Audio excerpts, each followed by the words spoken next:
Good afternoon, everyone, and thank you for joining us for a special pre-holiday Inside Immigration webinar.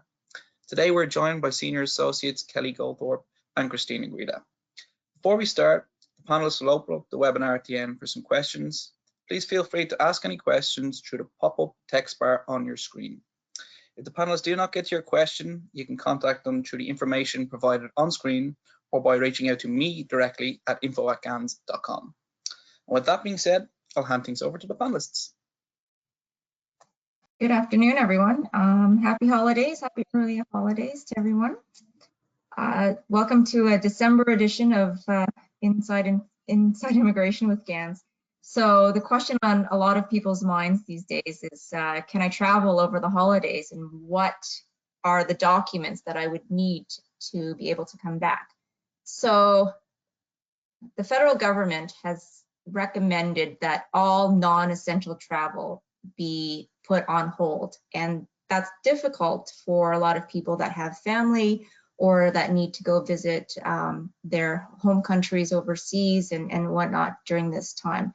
The recommendation and the advice to Canadians is still to stay home, but if you can still fly to other countries and to the United States, which have their borders open to Canada. And the key is to remember that upon return, everybody must quarantine for 14 days. So there's nothing that prevents Canadians from leaving Canada, but when entering, everybody will have a right of return and entry, but there's going to be the 14-day quarantine requirement. So what documents do Canadians need to fly? You know, it's really the Canadian passport. Permanent residents need valid PR cards. Temporary residents need either their valid work permit or their valid study permit to be able to re-enter Canada, along with visas if required. So, you know, the point is make sure that you have the proper documents to be able to enter Canada. Citizens, PRs, work permit holders can enter, but just remember that there's the quarantine requirement. Now, the quarantine requirement remains in effect until at least January 21st, 2021.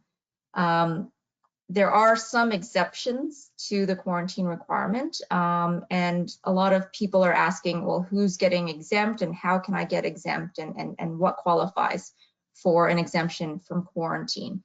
The default is basically nobody's exempt from quarantine. The default is you must quarantine. It's a public health requirement, and it's to protect the public health and safety of Canadians and people and your family. So the quarantine is a very serious requirement and should be taken seriously unless there is some extenuating circumstance that prevents someone from quarantining.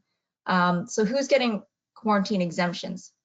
You know, we know truck drivers, crews on aircrafts, trains, vessels that need to cross the border to perform duties or to, you know, to work.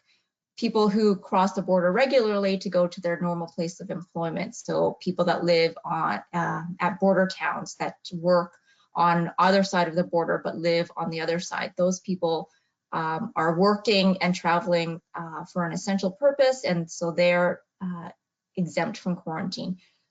Technicians and specialists who need to enter Canada to maintain, repair, install, or inspect necessary equipment that supports critical infrastructure. Those belong in a group exemption, and they may be exempt from quarantine. The quarantine exemption is assessed upon each arrival in Canada. So there's not a blanket quarantine, so you don't get a get out of jail free card from public health. It's assessed by each officer upon each return to Canada. And now using the ArriveCan app, if somebody is entering Canada, they put in the app that they think that they are exempt from quarantine based on essential service or cross-border travel or some other exemption, and the officer assesses, and if the officer is satisfied that the person qualifies for the exemption, then the officer gives them a green E circle on the ArriveCan app, and that's what allows public health to track and trace who's exempt and who's not upon their arrival in Canada. And so, Kelly, just if I can just interject in terms of, or add something to the technicians and specialists, we have tons of clients traveling over the holidays or the next few days in preparation for production for the new year. So what a lot of employees and a lot of businesses have to remember is, as Kelly has identified, the technicians and the specialists are a group exemption, but as Kelly's identified, it's on a case-by-case basis. And what we've been noticing the last few weeks, especially as parts of the Greater Toronto area are going under lockdown, the quarantine exemption requests are really only being granted to people that it's in an absolute emergency for them to come into Canada. So if there is a possibility that the 14-day quarantine could have been planned for, so if the project or the installation of the equipment, you know, it was purchased several months ago and you're trying to finalize plans over the next few weeks for them to come and install it, the idea is you should be planning for the 14-day quarantine. Always have those plans in place over the next few weeks, and then request the exemption. If it's not going to happen, you should always have a backup plan. The idea right now, and especially in granting the exemption request, is if it's an absolute emergency. So if it's something, if a production line has been shut down, or it's something that just popped up in the last few days, and if you know, if the person is not able to come in, do what they have to do, and can't do the 14-day quarantine, that's really the ones that they're granting. But as Kelly said before, it's a case-by-case basis, and the cases they're allowing right now are really the emergency cases over the next few weeks. And I think that has specifically to do with the lockdown measures that are in place at the various regions, and specifically Windsor, that's in lockdown at this particular moment. So those border towns, the quarantine exemptions are a bit more difficult to receive at this time. Yeah, for sure, Christina. And as you said, it's harder and harder. And public health does issue an interpretation letter, and that assesses sort of the merits of the arguments for why this person may be exempt from quarantine. But that interpretation letter is not a decision. It's just an opinion. And it's still ultimately up to the officer that's assessing the traveler upon their arrival in Canada. Even if they have an interpretation letter from the Department of Public Health that says this person may be exempt under a group exemption or some other exemption, ultimately the Border Services officer is the one that is going to make the decision. It sometimes helps facilitate, but it by no means is a guarantee of an exemption. Yes. The federal government, you know, there's a number of exemptions for quarantine. There's one, and I call it the nuclear exemption. It's the national interest exemption. It's the ultimate last ditch resort, and it's for very, very exceptional cases. And that's why I call it the nuclear exemption, because you're basically going nuclear. You don't have any other options, and so you're just going to see what you can do.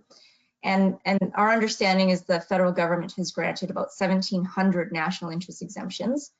85% of those exemptions went to sports, so the sports league. And the government said that, you know, sports is in the national interest because it gives some normalcy to Canadians.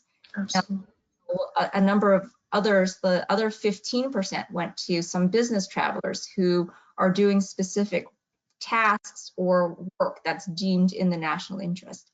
So, you know, a lot of times people say, well, I'm working in a critical industry. I have a very important job. I have very important travel.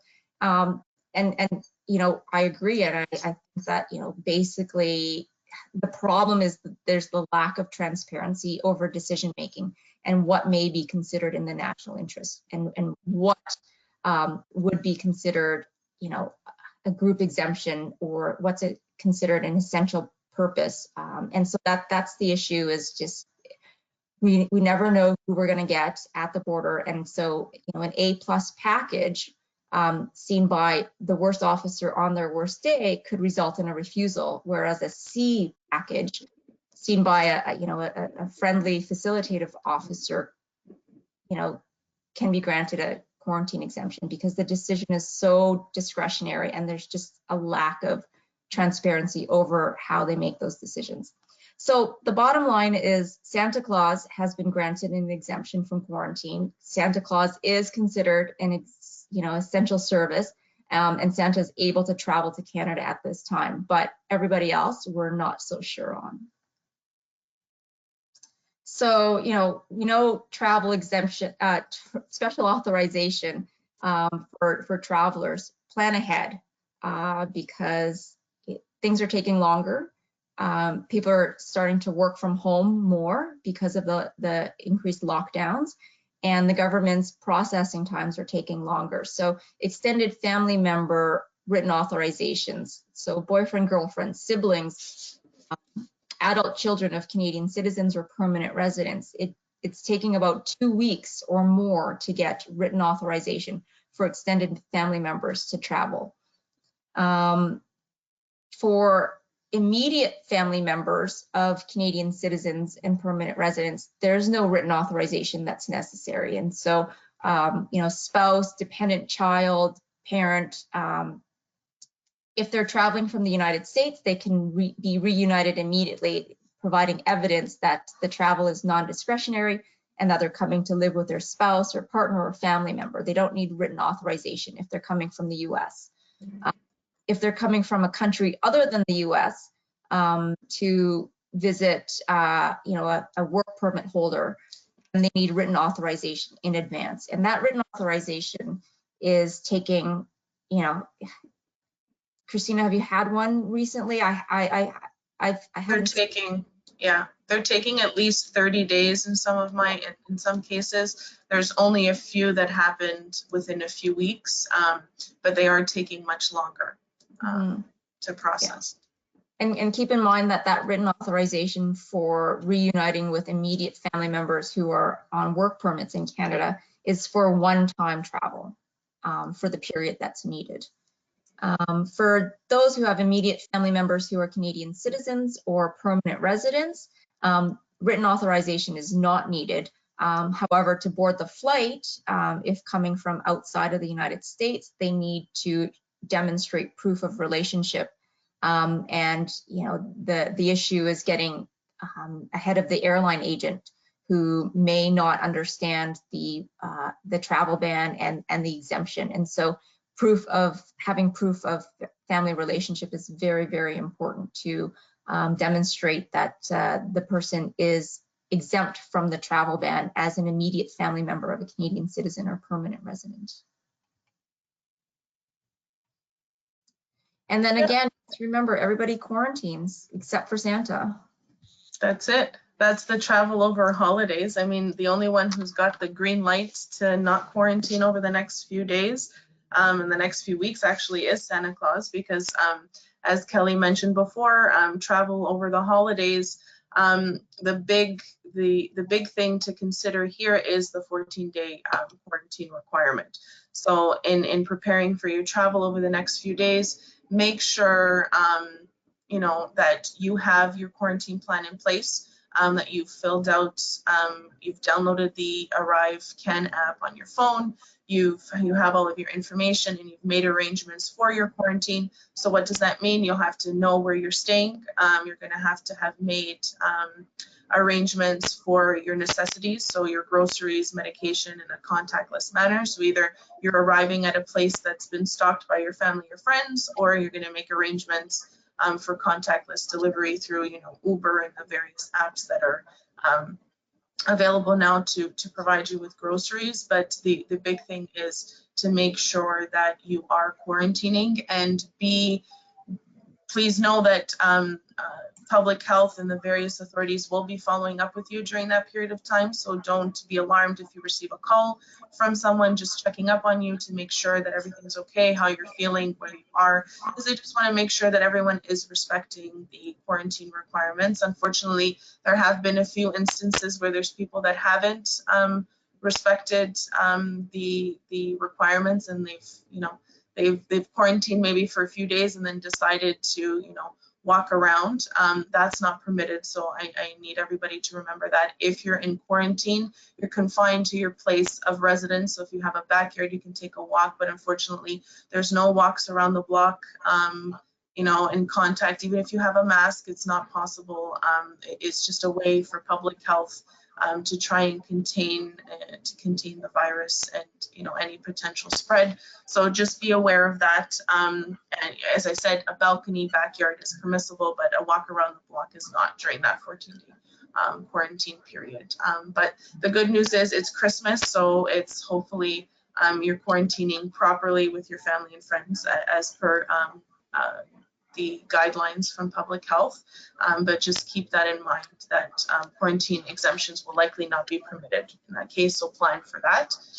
Hopefully everyone's already done that because Christmas is just a week away. So sorry, just wanted to add that having a test, arriving with a negative test isn't going to get you out of quarantine. It might make your family more comfortable, but it's not going to get you out of the quarantine.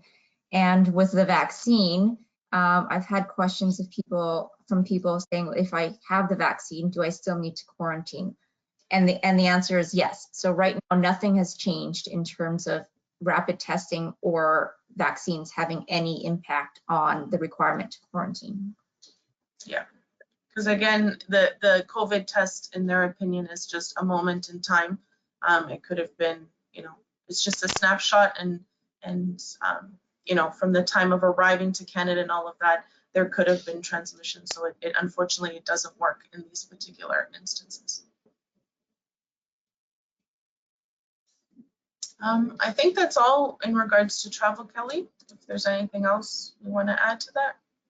No, I mean, I think everybody knows and understands quarantine, and you know, it's one of those things that you know, you have to plan for it. If you can plan for it, then you must. It's in everybody's interest. It's in public health's interest. And so, you know, moving on from quarantine, you know, life does go on, and people are learning how to live with this virus. And one of the things that you know, everybody has sort of adapted to is making use of technology better. And so, you know, the Department of Immigration is no different. And so they're catching up on their technology and service delivery by using technology. And so one of the recent announcements is that they're launching a new platform for online citizenship tests. So the platform's being tested over the next few months, but you know, during this time, there's a limited number of clients whose tests were canceled due to the pandemic and who were on a wait list for the citizenship test. They're going to be invited to take the online citizenship test. So clients don't need to reach out to IRCC to request this. IRCC is going to be contacting clients to do the online test.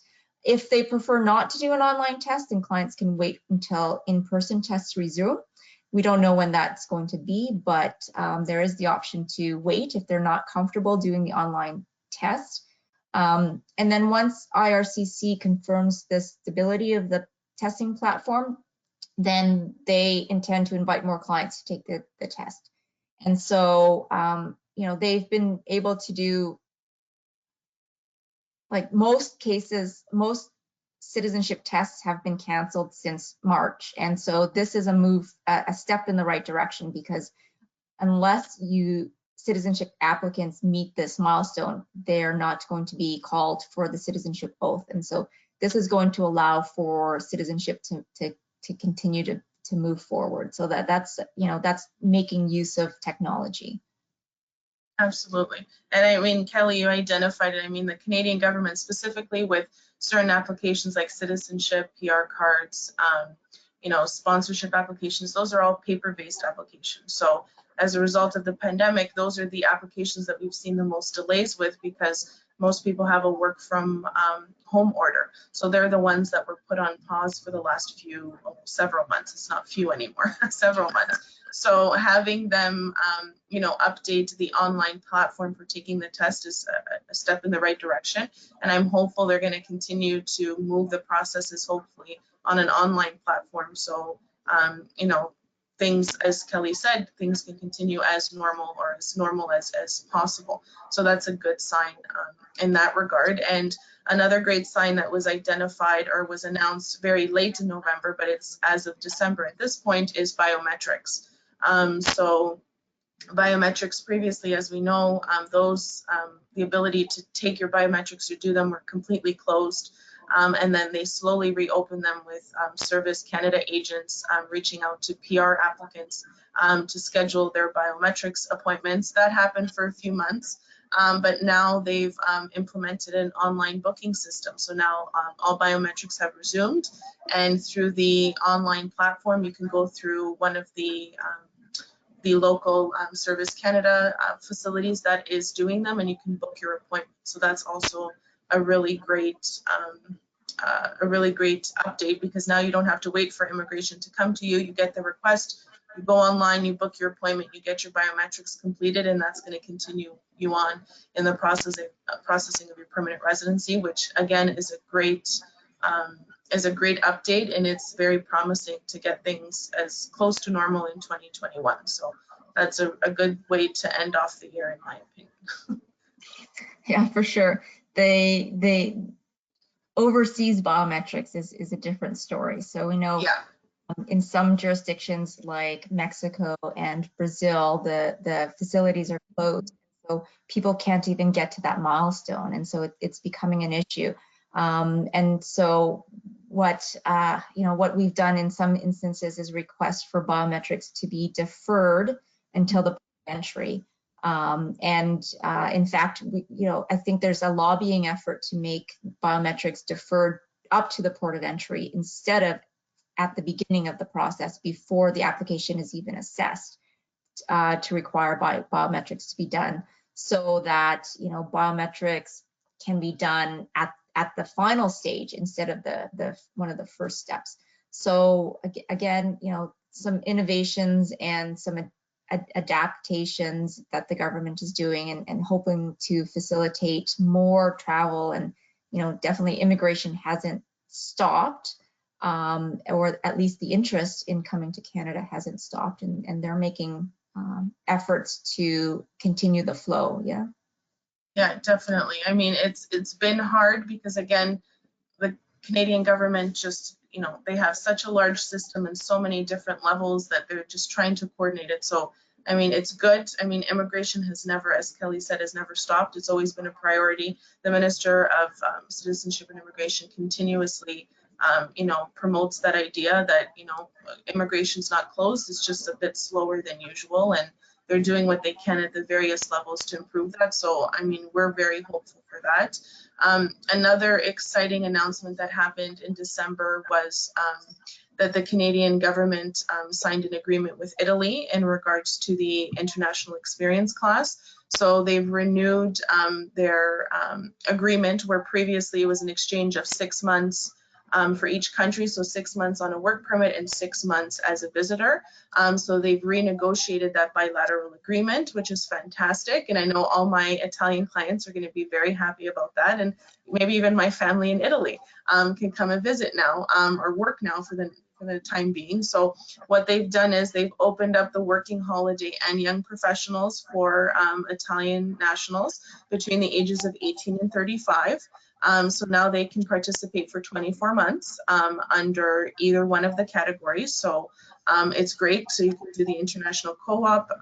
Pardon me, I said it was the young professionals. It's the international co-op and young professionals.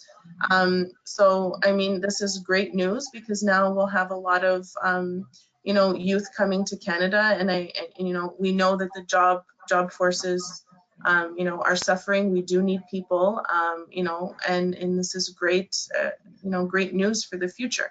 So that's great. So that'll be implemented. Right now, as we know, the IAC pool is closed, but once it reopens, then Italy will be able to participate with extended work permits. So that's great news too, to end off the year. I wish I could participate, but I'm no longer within the age range. I'm just about shy of it, so I am contemplating. I'll have to talk to the partners to see if that'll be allowed. But I'm looking forward to welcoming all the Italians back to Canada. Yeah, it's a great opportunity, because I mean, 6 months is great, but I mean, it was a 6 months exchange, but this is a great opportunity, because then this is also a pathway to permanent residency for a lot of the youth. So we're very excited about this. Yeah. Another initiative the government announced recently is the pathway to permanent residency for healthcare workers.